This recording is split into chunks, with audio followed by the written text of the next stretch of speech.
joining me today. I am thrilled to have my friend Pete Everett with us today. Pete is not only just one of the happiest guys I know and very joyful every time I talk to him, but he also is an SEO master.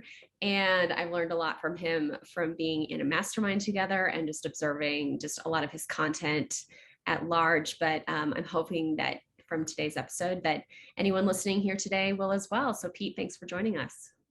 Thanks, Valerie. Thanks for having me. And for a minute there, I was wondering whether you were still talking about me, SEO master. There we go. That's going on my LinkedIn profile, SEO master with a little SEO asterisk master, with Valerie Morris next to it. Hey, I'm happy to be underneath that quote to say and vouch for that. I've learned a lot from you about SEO, and you have a ton of experience in the industry. Maybe just, clue everyone in that's listening just a little bit about your background with SEO and what you're involved in the space right now. Cool. So I started working in agencies in the early 2000s, shortly after I got left university. And my background was in web development. And there's an interesting thing with web developers that there's only a small percentage of them are suitable to be put in front of a client, shall we say. Developers are a strange breed of people that like to be locked in a cupboard, and you throw projects in the cupboard and shut the door, and then sooner or later they'll throw the project back out the door at you and expect to receive another one. And I wasn't one of those. I just happened to be one of those people that I'm quite a personable person. I talk quite a bit, and yeah, so I kind of quite quickly ended up in management positions and that kind of thing in the agency world. I left and did my own freelance thing for 3 or 4 years, and then got headhunted for a job in a large e-commerce agency. It's one of the largest agencies in the UK outside of London. And there was not put in charge of development, but was put in charge of their digital marketing team. So I was the head of that department. And while I was there, we grew basically my job was to grow the retained revenue of the company. When I joined, the retained revenue was around about 15,000 a month. And when I left, we were up at about 80 odd thousand, sort of 2.5, 3 years later. So while doing that was all based around taking projects, understanding clients, looking at how we could service those clients on a monthly basis. That's really where the SEO piece came in, along with some pay-per-click stuff and some marketing strategy, putting together packages, and then managing the team in order to deliver those packages. So that was kind of where it really sort of kicked off. That was nearly 10 years ago. And after working there for 2 or 3 years, 2.5, 3 years, I then set up my own agency here in the UK, with very much a focus on that retained revenue. On the whole thing is based on retained revenue through SEO and pay-per-click contracts, doing some project work on the top of that. And then in 2020, April the 1st, 2020, launched a white label SEO service to help other agencies deliver SEO to their clients as well. So that's, in a very, very quick nutshell, that's sort of where I've been and what I've done. It's interesting that your experience is not just SEO, which, you talk to some folks in that space. And when it comes to SEO, a lot of people can sometimes have tunnel vision and that's all they have experience in, but you have this a little bit broader experience with digital marketing at large and working in some of these agencies. So you have this understanding of how SEO is impacting other aspects of digital marketing, which I really love. So I also had to laugh about the, lock them in the cupboard kinds of personalities. It's interesting because both my brother and my husband are in like the data analytics space. My brother started off in web design and computer science, programming types of things. And it's very interesting because now, just by association, I've come across so many of those personalities where I'm like, I know exactly what you're talking about. Those people that like, they don't really have an interest in engaging with people. They just want to do their work and they're really good at it. And but then there's other people who can really interface well with the clients. So Yeah, and you know, it's our businesses in our industry, they need people like, I'm not saying there's anything wrong. I didn't mean that no, sort of no, no, no, analogy in terms of no, no, something no. wrong with somebody versus somebody else, but just that our industry needs an engine. Our businesses need an engine, and those developers that can just sit in a room and code literally all day and then get up, you know, eat, sleep, repeat, and do that day in, day out, they become the engine for the business. Yes. The people that, And they're and really I'd good say, at it. I mean, that's the yeah, thing. Like there's these personalities that like they sit and they focus and they know exactly what to do, but they may not explain things as well as you might. no, and some of the decisions they make can be very they're very logic based. There's certain things you can see where you can tell if something's been designed by a developer, because it won't be pretty, it won't be, but it'll be like uber functional. Yes. And you know, that it's not always the easiest thing on the eye, and you can sort of tell where that is, and that's, you know, that's because they've essentially been given decision making at sort of above their pay grade or outside of their pay grade, and those people like that, as I say, they become the engine, they become the workhorse in our industry, and that's great. What they need is, though, people who can understand what they need, that can then liaise with the client as well. And that's where you start to narrow down this window of developers that can sit in front of clients, that are presentable enough to put in front of clients, understand what the client needs, what the client's trying to achieve, maybe even speak to a designer. I mean, whoa, God forbid they could speak to a designer, and you know, get some design inspiration. And that's all the stuff that you're throwing in through the door. So the client wants this, the design looks like that, just go make it happen, come back, and then they'll throw it back at you. And it's great to be able to have people that you can work with like that, knowing that you can literally give them something, trust them with it for a week or 2 weeks or however long, and that, you know, you're going to get a quality product coming back. Yeah. Well, and I love too that your background has this web developer side to it, simply because like the SEO work that you're doing is not going to be just focused on let's get you ranked number one, but let's get you ranked number one and do something that's going to be the right thing for your brand and your website. So, you know, that well-rounded perspective, I think, is really neat. Thank you. Yeah. And, you know, tying there really is an importance with whenever anybody starts talking about SEO, you have to take it in context. It's a bit like trying to figure out who the richest man in the world is. Who, you know, you go and find the richest man in your neighborhood, but there'll be somebody somewhere else that's richer than him, and there'll be somebody somewhere else that's richer than them, and so it goes on. You kind of need that context about, so what does success look like for this client through this campaign? And sometimes success is set by the keywords that they want to rank for, and the amount of traffic that they can assume, and from that amount of traffic, the number of sales that they're going to assume. Other things, though, other times the success is deemed by external factors, or something maybe internal in the business, that, you know, maybe they have a capacity and they can't service more than X number of clients because their production line doesn't deal with it, or whatever it might be. So you need to, when you start putting the pictures together, this context together, you can then start to engineer the pieces of the jigsaw that are gonna get them to that place. And, you know, there's a lot of services that you can find online. A lot of agencies seem to sort of miss that piece. It's just, yeah, we'll get you number one in Google. Well, firstly, what for? And secondly, do I need or want to be number one in Google for that? Is that actually going to make a difference to me? Right. And that's really an important thing to understand. Yeah. What do you feel like is one of the biggest challenges right now with businesses and trying to rank on Google? Like, you know, in this post-COVID, if you will, world, you know, where things are starting to get a little bit back together, but we kind of had that major disruption 2 years ago. What are you seeing now? So because of COVID, lots of high street businesses have had to find ways of operating online. And you know, that can be from even your local coffee shop that maybe couldn't have people sit inside but wanted to serve takeaway coffee, but couldn't have a queue outside, so they needed to put an online booking system in place so you can order Right. online, book your time slot, and then go and, you know, pick up your coffee. What that's meant is that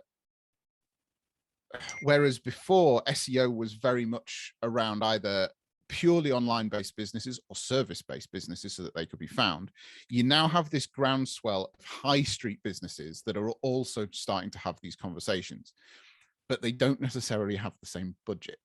Mm. And certain things have started to become, I'm not necessarily saying that SEO needs to be expensive, but there is a misnomer that SEO is free, that ranking in Google is free.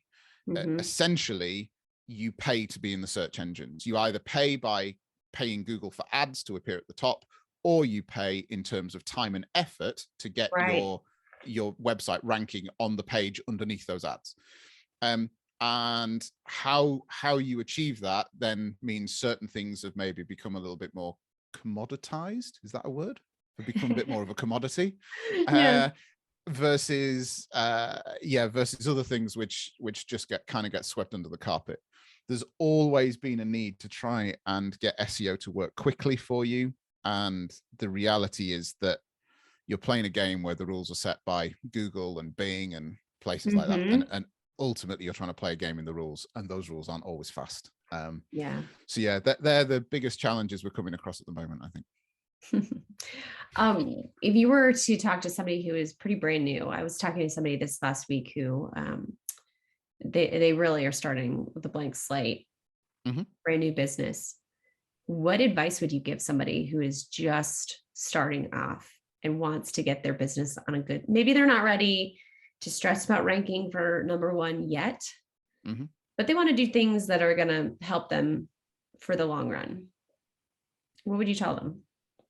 So the first thing is always to make sure that your foundation's good and your foundation's clean, and that's operating within the rules. So if that's that you've got a WordPress site somewhere, or even if you haven't got a WordPress site and you're basing it on like a Wix site or a page builder site somewhere else, Yeah. just make sure that your structure's clean, that your messaging is good, that you know, when people get to your site, it's obvious for them to convert into whatever it is you want them to convert into, be it, you know, fill out an inquiry form or purchase a product, whatever it might be. Right. So that's the first thing.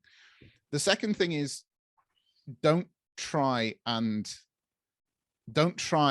sort of go and look at the biggest person in your space and try and compete with them, because it ain't going to happen. Yeah. In the short term. Immediately. Yeah. Immediately, no. So go and pick your battles. So having some understanding of your keywords, the keywords that would help for your business. So when I'm talking to clients, I have this bit of a ridiculous example, but you want to rank for keywords that your customers are going to type into Google. So if you sell tables, this is the example I sell to clients, and it kind of gets the point across. If you sell tables, you know it's a table, I know it's a table, maybe you manufacture the tables, we all call them tables, but your customer calls them a panda, you need to rank for panda. Yes. I know that's absurd, but right. you got to rank in the language that they are the keywords that they are using. So go and if you can understand what they are, and start to focus on half a dozen of those first, right? That's all. Low volume, low competition, but get some traction. You can then celebrate when you get those onto page one. Brilliant. Yeah. You've got 6 keywords on page one. Fantastic. Right. Now we're going to go and add another 6. But those 6 are going to be a little bit more competitive and a little bit more of a challenge. We might need to add a page or 2 to your website in order to do it. We might need some extra blogs, whatever it might be. Go and get that done. Yeah. So that's the second thing I do. And then the third tip, I'll give you the top 3.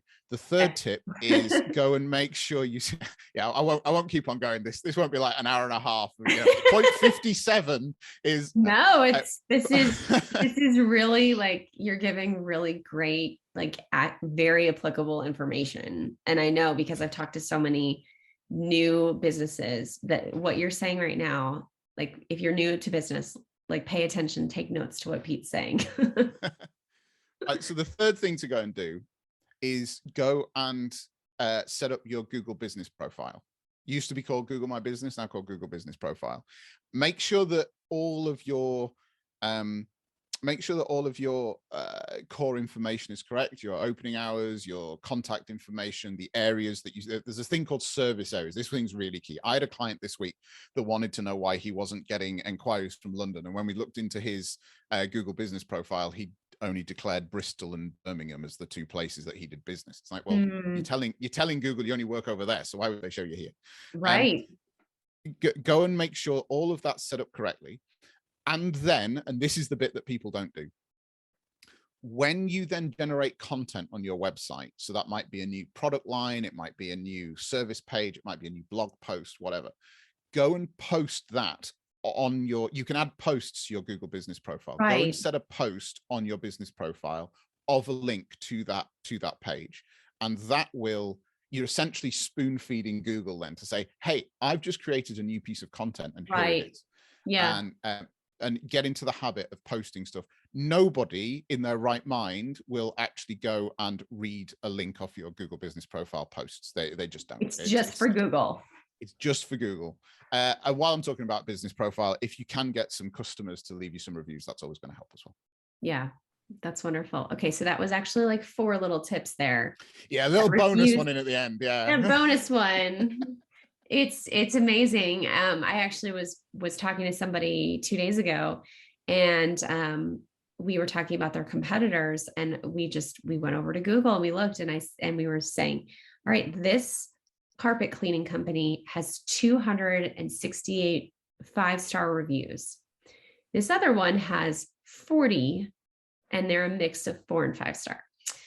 Either way, if somebody's looking in your area and you both show up on that top page, which one do you think people are going to call, And so, getting those reviews, it's helpful on multiple levels, but it sounds like there's an extra little boost that can help here for Google as well. Absolutely. So, but a lot of this stuff is habitual. So if you can figure out a way of encouraging your clients to give you a review on Google. So that might be that, if you run the coffee shop example, it might be as simple as putting a little sticker on the cup that says, enjoyed this coffee? Why not give us a review on Google, for example?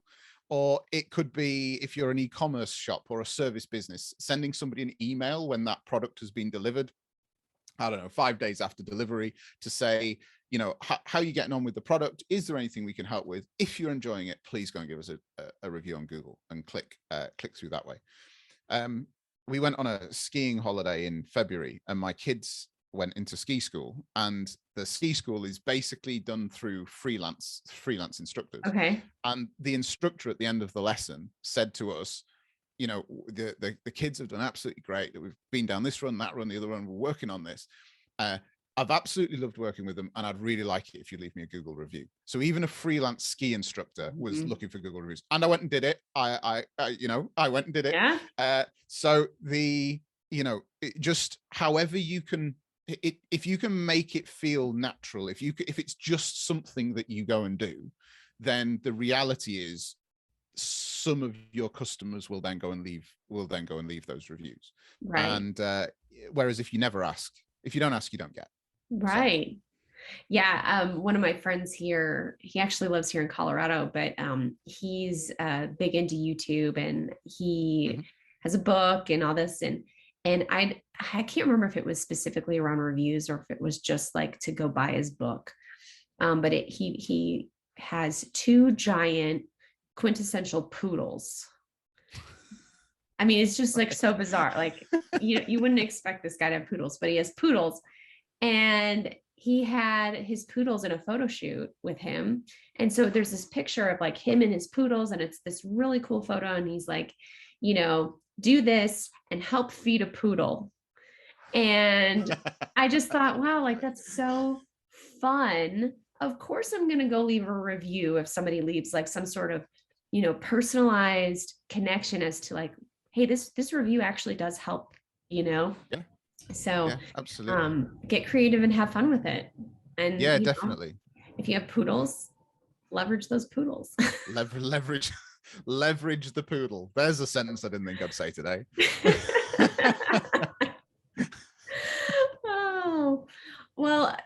you know, on this podcast, we're always talking about, you know, how we can help move the needle, move a brand towards its next marketing win. I'm curious if you have any specific advice that you would give to somebody around how they can move their brand towards that next marketing win. So there's a number of things I could say here. If I was talking about You can keep it. You can do more than one if you want. Okay, well, if I was going for more of the, if I was going for the SEO, carry on the SEO theme that we've been talking about, Yeah. it would be about make sure you understand your customer, make sure that you set that context for what success looks like, and you can always revise what that looks like when you hit that goal, when you get there, but putting it into manageable chunks is a really key thing to keep you motivated, to keep your team motivated, to give you targets. Also, it's important that you celebrate those wins as you get there. If you set something that's a ridiculous goal, it's not to say you won't get there in the future, but you're just putting off that celebration. So Gary V said once, in one of the books I was listening that he wrote, was that so many entrepreneurs get hooked on this idea of being a millionaire that they forget about the journey from getting where they are to the millionaire, and you've got to celebrate that journey, whatever you think about Gary V. But that's, I firmly believe that in that mentality, get there in stepping stones rather than trying to get there in giant leaps, because the giant leaps, you've got more room for failure. So setting that up, understanding your customer, all of those kind of things, they're really key. Do you have any tips for somebody to understand their customer best? When a client comes to you and doesn't quite understand their customer, what do you tell them to go do? So we have we walk through a process to try and understand the word, we call it a customer avatar. So where you actually personify what your ideal customer may look like. In my business, to flesh this out as an example, I suppose, in my business, we have 3 customer avatars. So one of those is a marketing manager at an educational institution. So my agency does work a lot with like universities and private colleges here in the UK. Yeah. And so one of our avatars is to work with the marketing managers there. If we can make the marketing manager at a university look good, we're basically that's our sweet spot. We're then in for the long haul with that university. So that avatar has a name. She's called Jane. She's got an age. She's between 36 and 42. She's got 1 kid, maybe another on the way. We don't know. She's married. She's been with her partner for 10 years. She lives in a we call them semi-detached house, a kind of entry-level suburban house. Yeah. And her family aspiration is to move up into a nice detached somewhere, maybe a bit further out of the city. So all of that maybe sounds like sort of a load of, you're getting really specific, right? But yeah, this is all about helping understand who the Janes of this world are, because then we can focus our marketing on it. It gives steer to our SEO, to the keywords we're wanting to rank for. It helps us with the little communications we have with clients, how we process them through our onboarding funnel, how we write our proposals. All of that kind of stuff is then reflected in just the way we operate as a company, which makes us resonate a lot easier with how that customer works. Yeah. And as I said, we have 3 of these. So it's not like you're not limiting yourself to a single avatar. You don't have to do that, but to have these focused points of, okay, so this is who we attract, this is how we deal with them, this is how we communicate with them, and this is how we serve them.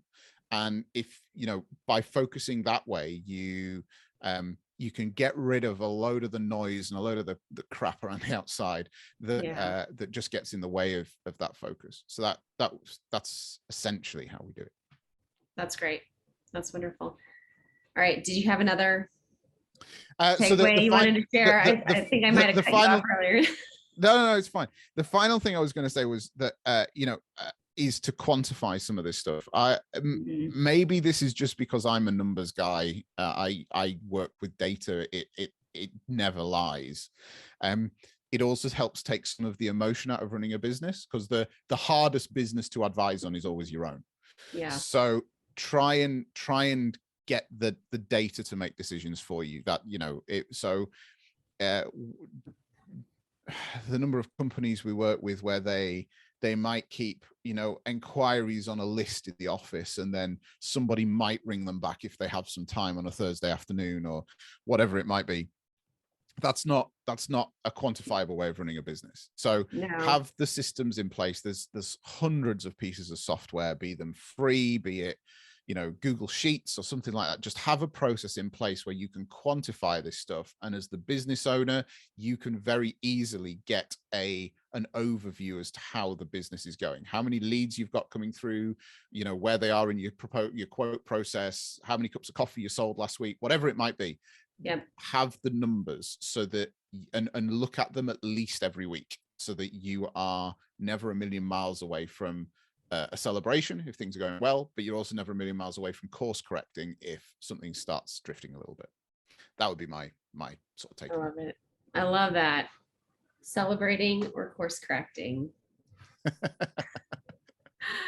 Well, thank you, Pete, for sharing all this amazing wisdom just about obviously you've got extensive experience with SEO, but I know, and I've been able to see it here in this conversation, just larger business experience as well. So thank you.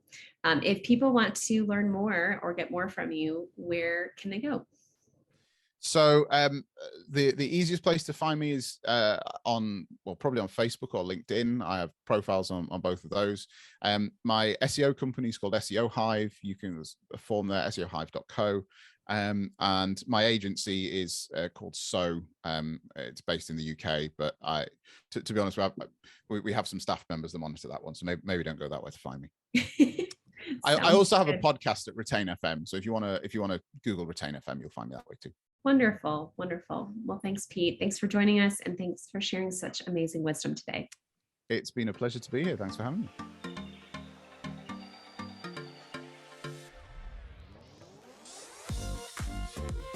If you liked what you just heard, please hit subscribe to make sure you don't miss any of our future episodes. And while you're at it, go ahead and leave us a review. That not only helps us out, but it helps others discover great interviews just like this one.